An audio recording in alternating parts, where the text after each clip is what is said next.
Welcome to the Dragon Soul walkthrough series. These walkthroughs will give you insight into the Dragon Soul 10-man heroic encounters from a raid leader's perspective. In this video, we're going to take a look at the Hagara fight. During the video, we're going to look at two ways of dealing with the boss, which will either be suited for progressing guilds or for groups who are pushing lower kill times. Let's start off with the walkthrough related to progression for the groups who've yet to down the boss. We go with 1 tank, 2 healers, and 7 DPS. Going into the fight, our strategy is to try to down Hagara in 2 phases, meaning that we only get 1 ice phase and 1 lightning phase. We lust at the start and pop all cooldowns. Full blast. Get ready to smoke bomb Tali, smoke bomb now. In the first main phase, we stack up under the boss, and our rogue uses smoke bomb after a few shots of ice lance so that we can neglect the soaking requirement and focus on utilizing Bloodlust with our openers for maximizing damage. Go back in, Ruffler. For the lightning phase, we have predetermined positions to ensure that we quickly get out of the phase, and I'll explain this positioning further in the speed kill section. Throw a rally here, Meek. Go to default, default, go.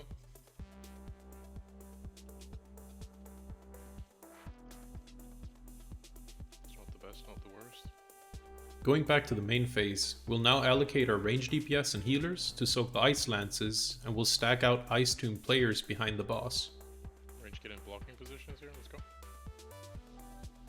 Tombs on moon. Ice tombs. Tombs on moon.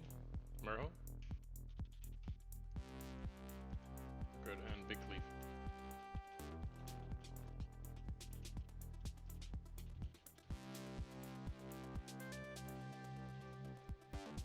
Let's get it down. Good. Locks.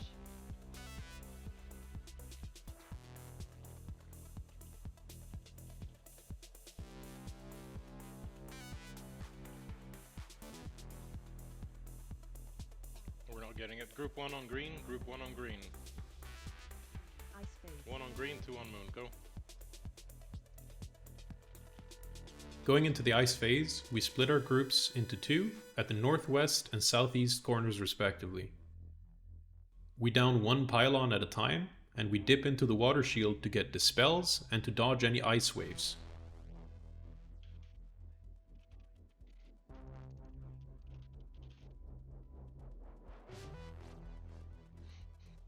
That was really early. That's my bad.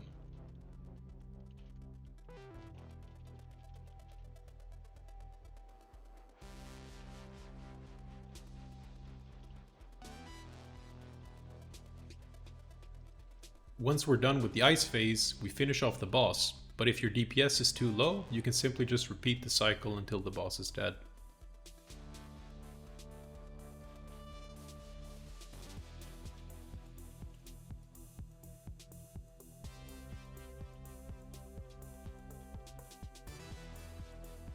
Next, we're going to take a look at the strategy which can be used to speed up your kill times.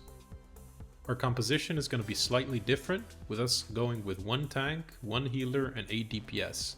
Only having 1 healer is going to make it a little bit harder and require that you have a lot better mechanical execution and that you plan your activities and cooldowns a little bit more careful. Our strategy going into the fight will be to only force 1 intermission and to kill the boss before the second intermission begins. I would recommend any group to reset the boss before the pull begins to ensure that you only get the lightning phase during your speed kill. We'll do this since the time to complete the lightning phase is far shorter than the ice phase. Before we jump into the walkthrough, I'll depict how we address the lightning phase in our groups. Looking at the layout of the room, we'll have 8 pylons spread out across the arena. The quickest way to get through the phase will be to have pre-positioned players when the elemental dies, and thus you'll propagate the lightning through all the conductors more or less instantly.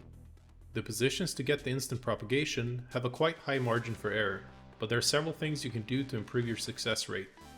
First of all players should understand their approximate positions.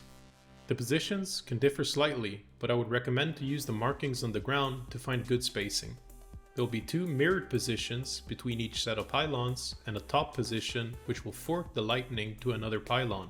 Next, you need to understand the degrees of freedom to your position. If you're in a forked position, you might have to move closer to the center or closer towards the edge of the arena to reach the minimum required range to have the lightning propagation work. If you're in a mirrored position, you'll move towards the fork player or towards the nearest pylon to reach the minimum required range. Finally, you need to understand the propagation direction to tie all this together. In our setup, we kill the elemental in the northwest corner, meaning that the lightning will propagate east and south. The first mirrored position can stand a bit closer to the origin of the propagation and walk towards the forked player to carry the lightning with them for a short distance and send it to the forked player. The forked player can meet the mirror player by moving closer to the middle and then walking outwards to propagate the lightning to the pylon. While this is happening, the farthest mirror player in this section can start closer to the forked player to receive the lightning and then carry the lightning back towards their closest pylon. This sequence of action can be applied to any section in the arena, but if you were to reverse the movement pattern, you're at risk of breaking the connection to the pylon and thus breaking the chain. As you might understand, by having only one healer in this phase, it's going to require us to be able to quickly get through the phase since the healer will not be able to reach the entire rate. Consequently, your survival is dependent on speed and execution during this phase if you're opting for one healer. With a little bit of theory out the way, let's dive into the walkthrough and see it in action.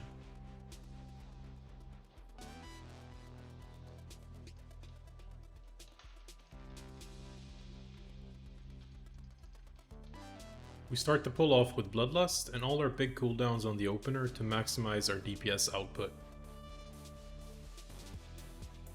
Don't smoke bomb instantly. Now. We wait for a few applications of Ice Lance before we smoke bomb, and then we just remain stacked for the rest of the phase until we get the intermission. Keep damaging, keep damaging, keep damaging, and go now.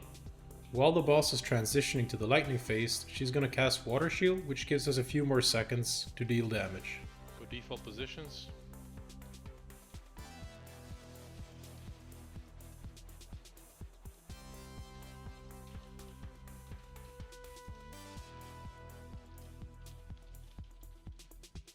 Remember, he's tanking towards the north.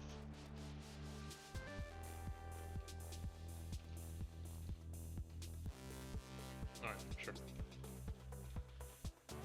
Second potions. Ice tombs. We need soaks. Tombs on moon.